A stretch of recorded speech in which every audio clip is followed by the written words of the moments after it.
इस कथा से जानिए, कर्म बड़ा या भाग्य। एक बार की बात है कि देवर्षि नारद वैकुंठ धाम गए। वहां उन्होंने भगवान विष्णु को प्रणाम किया और श्रीहरि विष्णु भगवान से कहा, हे प्रभु, पृथ्वी पर अब आपका प्रभाव कम हो रहा है।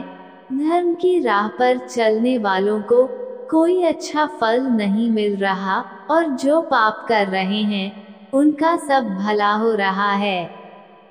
तब श्रीहरि विष्णु भगवान ने कहा, ऐसा नहीं है नारद, जो भी हो रहा है सब नियति के कारण हो रहा है। नारद बोले, प्रभु, मैं तो ये सब पृथ्वीलोक देखकर आ रहा हूँ। पापियों को अच्छा फल मिल रहा है और भला करने वाले, धर्म के रास्ते पर चलने वाले लोगों को बुरा फल मिल रहा है। श्री विष्णु भगवान ने कहा, नारद, कोई ऐसी घटना बताओ जो तुमने देखा हो। तब नारद जी ने कहा, अभी मैं पृथ्वीलोक के एक जंगल से आ रहा हूँ। मैंने देखा कि वहाँ एक गाय दलदल में फंसी हुई थी। कोई उसे बचाने वाला नहीं था। तभी एक चोर उधर से गुजर रहा था।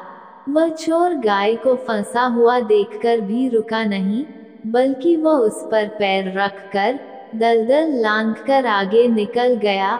आश्चर्य तो तब हुआ जब आगे जाकर उस चोर को सोने की मोहरों से भरी एक थैली मिली। थोड़ी देर बाद वहां से एक वृद्ध साधु गुजरा। उसने उस गाय को दलदल में फंसा देख उसको बचाने की पूरी कोशिश की। साधु ने अपने पूरे शरीर का जोर लगाकर उस गाय को बचा लिया, लेकिन मैंने देखा कि गाय को दलदल से निकालने के बाद वह साधु जब कुछ दूर आगे गया तो एक गड्ढे में गिर गया। हे प्रभु, अब आप ही बताएं, ये कौन सा न्याय है।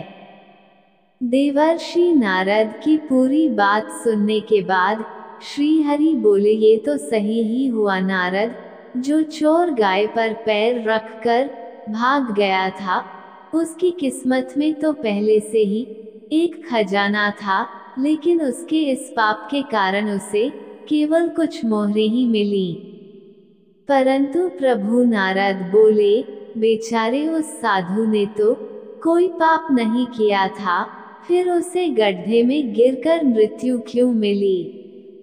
तब श्री विष्णु भगवान ने नारद को समझाया, नारद, उस साधु को गड्ढे में इसलिए गिरना पड़ा क्योंकि उसके भाग्य में उस समय बहुत ही कष्टदायक मृत्यु लिखी थी, लेकिन गाय को बचाने के कारण उसके पुण्य बढ़ गए और उसकी मृत्यु एक छोटी सी चोट में बदल गई, जिससे उसे मृत्यु के समय बहुत ही कम दर्द का आभास हुआ और वह स्वर्ग के भागी बना।